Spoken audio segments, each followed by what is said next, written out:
Fala, meus amigos, beleza?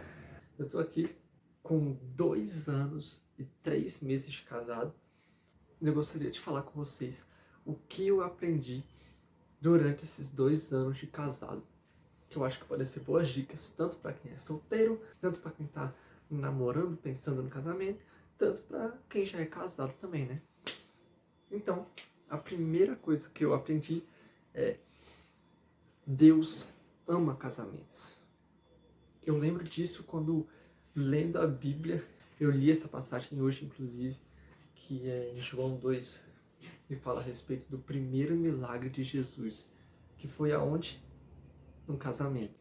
E isso é muito significativo, porque o meu casamento, ele foi um milagre, no sentido de, cara, questões financeiras sendo resolvidas, coisas que, tipo, eu jamais imaginaria que eu ia conseguir pagar, eu consegui pagar, sabe? Eu fiquei muito tempo fazendo conta, assim, cara, eu não vou conseguir pagar as coisas do casamento, eu não vou conseguir fazer um casamento legal do jeito que a gente quer.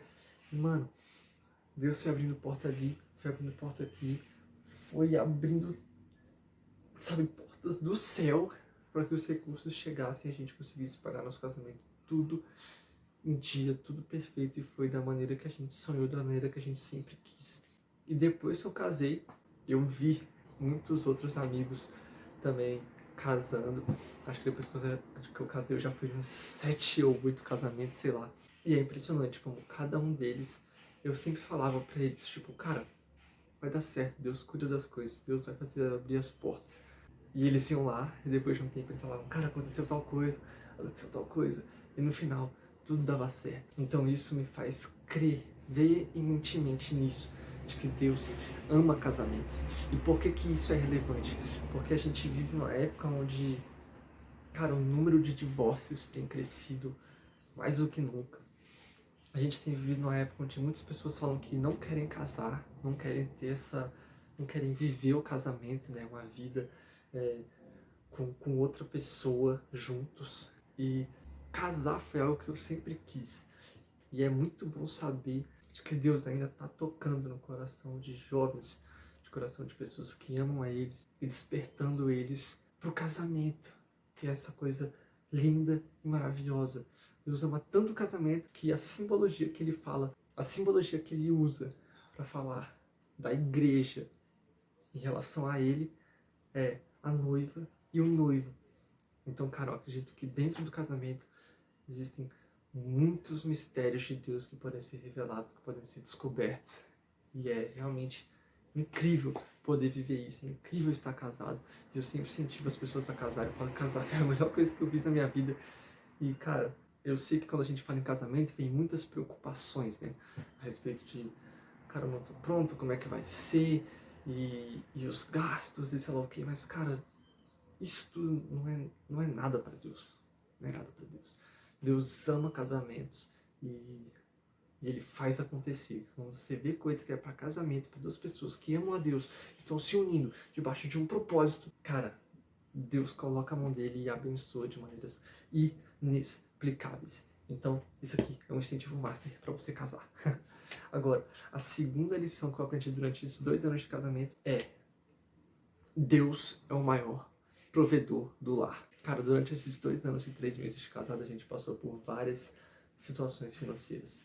Houve momentos em que eu estava empregado e a minha esposa estava desempregada. Teve momentos em que ela estava empregada e eu estava desempregado. E teve momentos também que nós dois estávamos desempregados. E hoje, graças a Deus, nós dois estamos empregados, firmes e fortes. Mas o que eu estou querendo dizer é que eu, no começo do nosso casamento, eu tinha muito essa parada de, cara, eu tenho que trabalhar, eu sou o provedor do lar, eu tenho que trazer a comida, o alimento, pagar as contas. E tipo assim, tá certo, o homem tem que fazer isso mesmo, tem que trabalhar, tem que cuidar da sua casa, da sua esposa, da sua família. E só que eu tava muito trazendo todo esse peso pra mim. Eu tava ficando maluco, porque eu não estava conseguindo pelas minhas próprias forças. Não importa o quanto que eu me esforçasse, quanto que eu colocasse a força do meu braço nas coisas, as paradas não estavam fluindo. E aí Deus me ensinou algo que foi uma difícil lição, não foi uma lição fácil de aprender, mas Ele me ensinou na marra, na prática. Cara, é o que Jesus fala no Sermão da Montanha. Você já viu as flores se preocupando com o que elas vão vestir? Você já viu os passarinhos se preocupando com o que eles vão comer? Não. Quanto mais nós. Se Deus cuida das flores e elas se vestem lindamente, se Deus cuida dos passarinhos e eles sempre têm o que comer, quanto mais nós que somos seus filhos. Deus cuida da gente. Isso é uma coisa que eu aprendi. Cara, eu tenho que descansar. É óbvio que eu vou trabalhar. É óbvio que eu vou estudar para conseguir um emprego melhor. É óbvio que eu vou, enfim, que eu vou cuidar da minha casa, pagando as contas tudo certinho, honrando com os meus compromissos financeiros. Mas eu tenho, dentro do meu interior, que entender que o maior provedor do meu lar é Deus, sabe? Por mais que o homem seja o sacerdote do lar, o homem ainda está debaixo dos cuidados de Deus. E eu tive que aprender isso. E é uma lição muito importante, porque eu ficava muito agoniado com isso, assim, de não estar conseguindo ser um provedor, não estar conseguindo ser um bom marido, não estar conseguindo sustentar o meu lar, não estar conseguindo cuidar da minha esposa. Mas quando eu finalmente entendi que Deus é que cuida de todas as coisas e Ele provê, cara, eu tirei um peso das minhas costas. Eu finalmente pude descansar na providência de Deus. Em nenhum momento no meu casamento, eu e a minha esposa nos endividamos. Em nenhum momento do nosso casamento, eu e a minha esposa tivemos que pedir dinheiro emprestado. Em nenhum momento do nosso casamento, eu e a minha esposa tivemos que nós deixamos de pagar alguma coisa que a gente tinha que pagar, seja uma conta, seja qualquer outra coisa. Por quê? Porque Deus sempre esteve cuidando.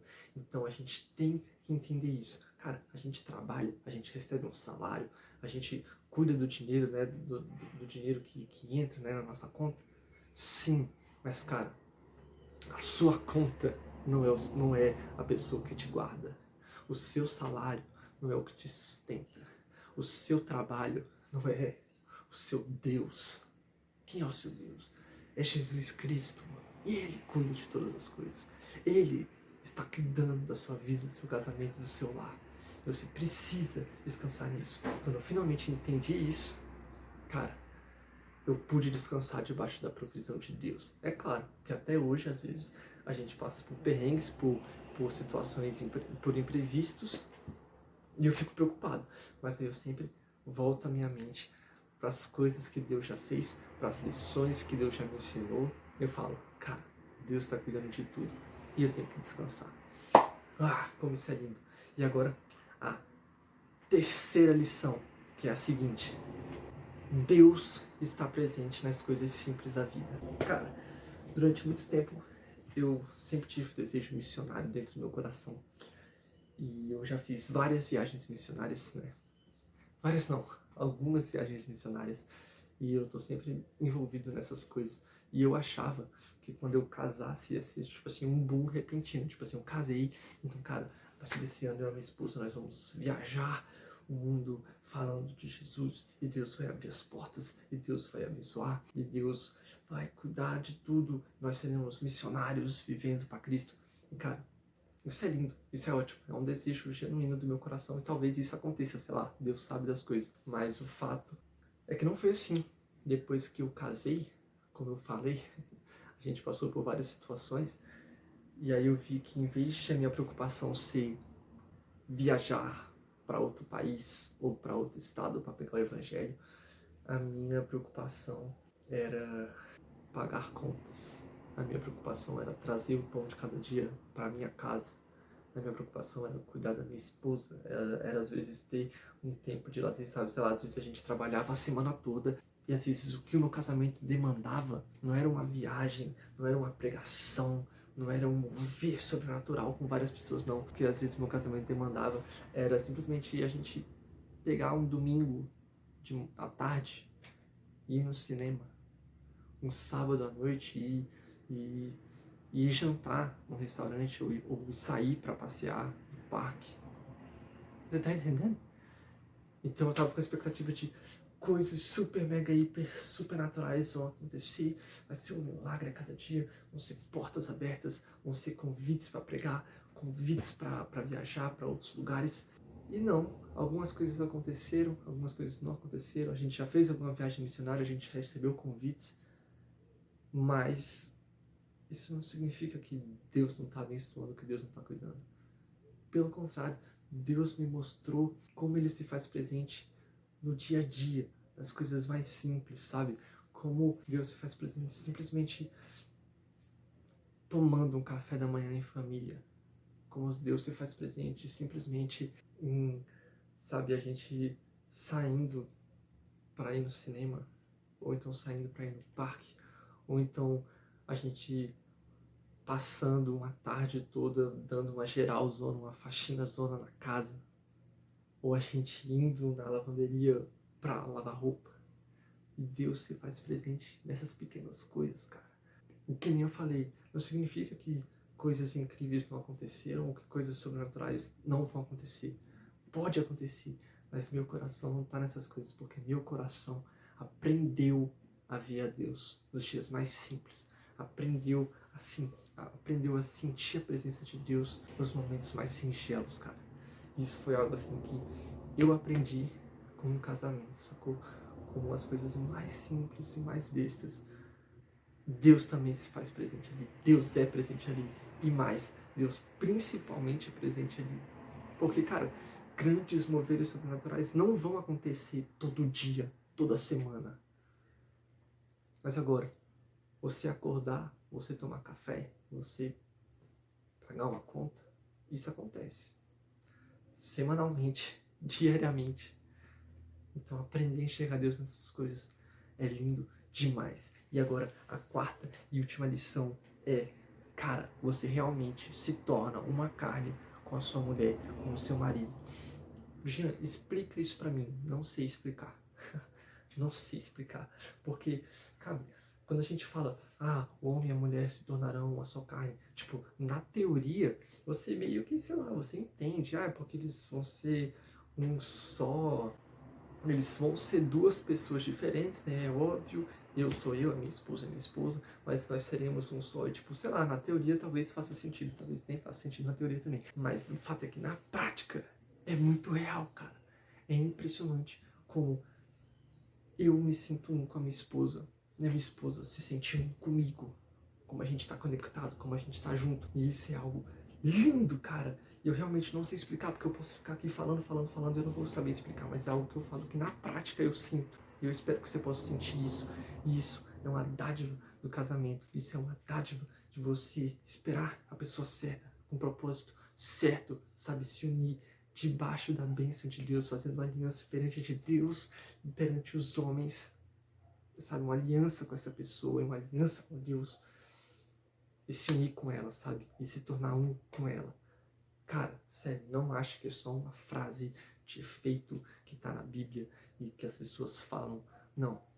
Isso vai se tornar real na prática. E eu não sei explicar porque não tem explicação, sabe? Não tem palavras que eu consiga explicar, mas se você casar um dia, eu espero muito que você case. Que você sinta isso que eu tô sentindo e você vai saber o que eu tô falando. De que você realmente vai se tornar uma só carne com essa pessoa. E isso é lindo. Então, cara, esse vídeo é pra falar que eu amo minha esposa, eu amo meu casamento e eu espero de verdade que vocês possam viver isso um dia, cara, sabe? Casar com a pessoa que se ama, debaixo da bênção de Deus. É bom demais, é incrível demais. Se você gostou desse vídeo, se você quer que eu fale mais sobre esse tipo de temas, sobre namoro, casamento, relacionamento, sei lá o que, comenta aí e valeu, tamo junto, é nóis.